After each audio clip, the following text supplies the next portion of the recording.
Right, I think it was only just. I think it only just did it. Yeah. Okay. There's your the rear legs. Okay, the points for them are there. So right on top of it. You can see that.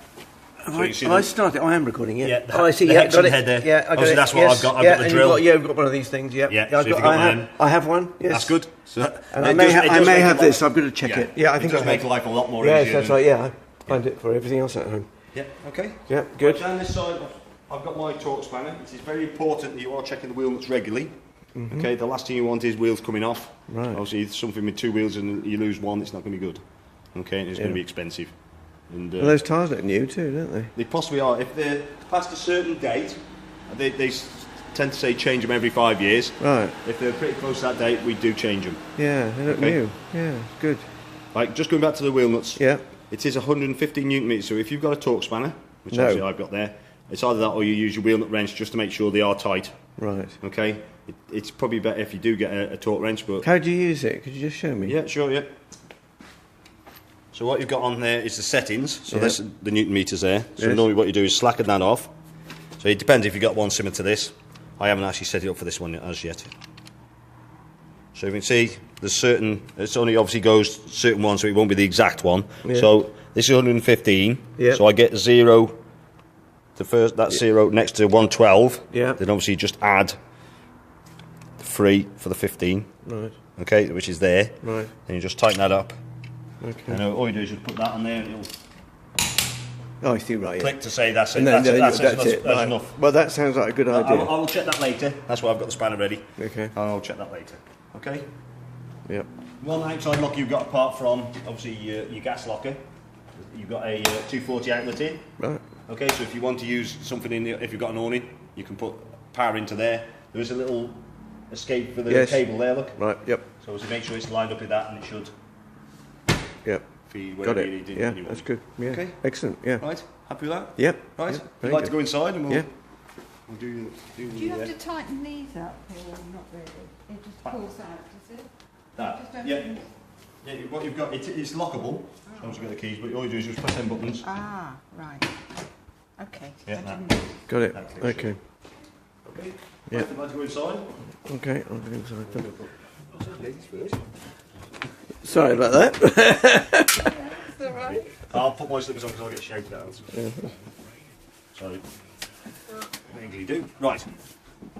There's radio. Right. Radio's in here. I'll just turn that down because obviously it gets a bit. It tends to distract me a little bit. But on/off button is that one there. It also goes through, scrolls through tuner or FM AM. Right. Searches left and right there. Obviously pre-select ones there. Single play CD. You can eject the front off for safekeeping with that little button down there. Okay. The on/off button is that one there. Right. Oh, we can turn it off for a moment then if you like. Has it got an auxiliary thing to plug in? Yeah, you've got an MP3. You've got an auxiliary. Yeah, that's useful. Yeah, good. Right. Okay. Just realised I've got the heater on, which I don't want to in this weather. Right. No. We've got a television with us. How does it plug in? Well, it should be a TV point, which is there. So you've got two 240 connections there. Ah, right. Obviously sockets, and then you've got the TV aerial. Oh, it is. Point there as well. Point there, yeah. Right. Okay. Okay. Yeah. We may not be able to. Yeah, we'll see if we Someone can. doing the wheel nuts for us. Right. That's good. Right, control panel. Obviously, this is the first thing you need to switch on when you get to wherever you're going. Yeah. Okay, so your 12-volt switch is on is there. So that's your master switch. You always need to switch your 12-volt systems on. You can leave it on while you're wherever you are. So while you're on your stay. Right. He's just banging in. Okay, so what you got this side. So if you wanted to, you could operate off either the car battery. So this is when you're on the site. If you haven't disconnected your car from the electrics, you could actually operate off the car. But big but is if you go and drain the battery on that car, you're not going to start. It's not a good idea. No. So it goes back to obviously years ago when the caravans weren't as obviously as good as what they are now, and a lot of people used to tend to use power off the battery off your car. But obviously it needs to be on that one, which that's the indicating light there to say you're on your leisure battery. Right. Okay. Yeah. These here are light switches. Oh right. So you can see just above that locker there, that switches that one, and just above the locker this side is that one. Got it. Okay. Then that is your pump switch. Right. Okay. I'll switch that off now because I'll explain that in a second.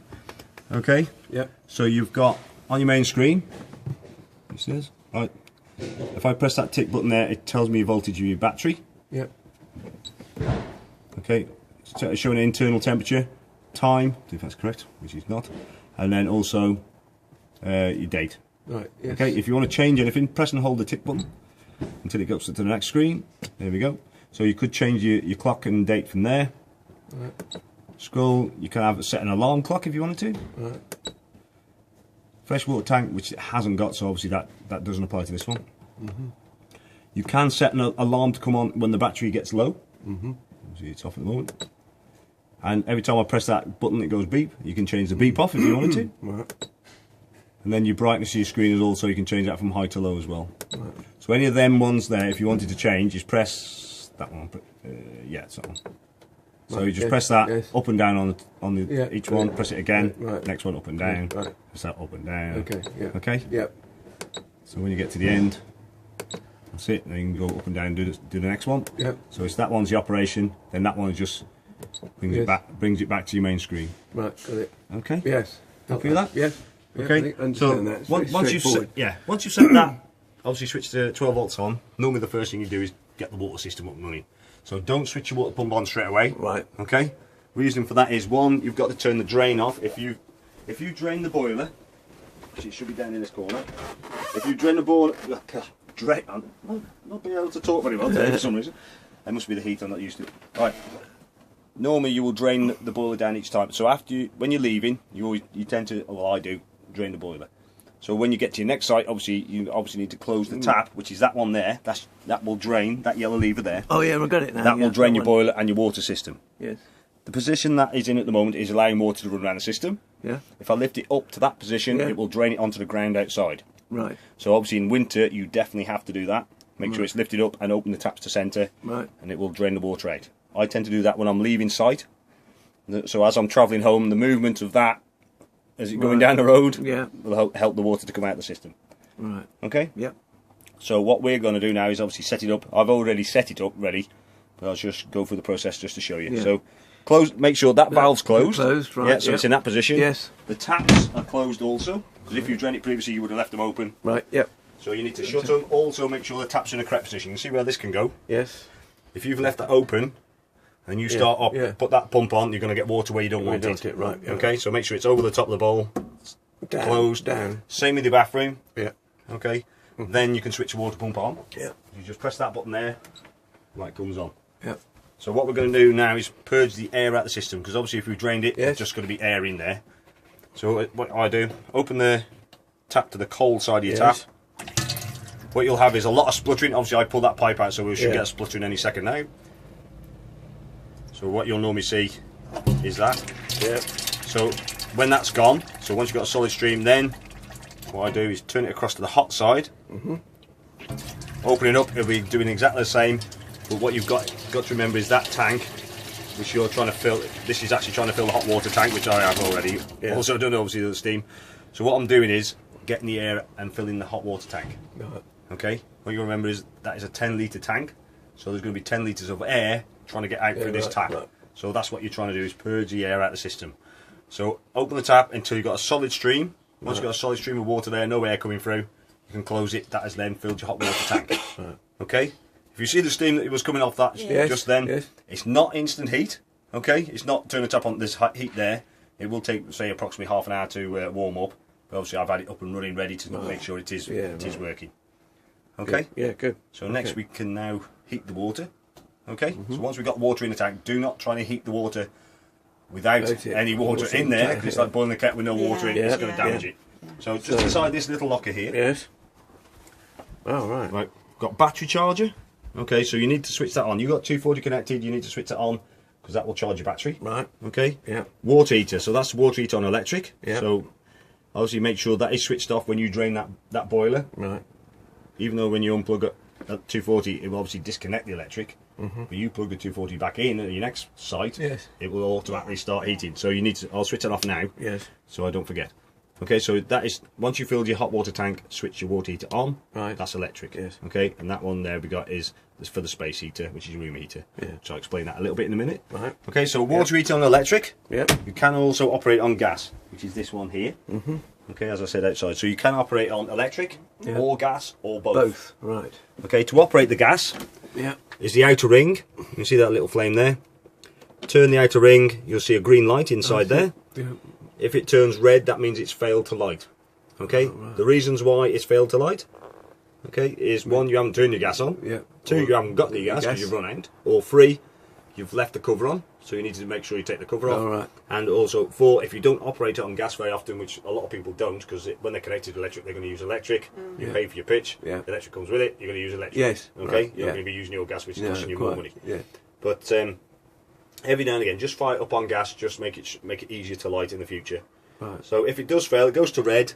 So where's Switch the it green? off. Where's the green? I didn't see. I can see it on the You see, yeah, there's you can just about see it inside there. Look, see that? Oh, there, right? Yeah, you should okay, be able to I just can. about see Yeah, I through can the see it now. Yeah, Yeah, right there. just about Yeah, see it. yeah, Philip. I can see it. Oh, Yeah, so if it fails, so it goes red, turn it off, check all them different things. Then what you could do is just fire your cook up just to make sure you have got gas. Right. Obviously, then switch it off. Then all you do is turn it on again. Right. Okay. It may fail again, so it may take 2 or 3 attempts. If you haven't used it on gas for a while, it can get a bit of air in the system. Okay. So what you do every time you switch it on, off, is actually purging the air out Right. of the system to get to the gas. After about 2 or 3, it should fire up. Right. Okay. Yep. You have the difference between firing on electric or gas. On the electric, it's thermostatically controlled to 70.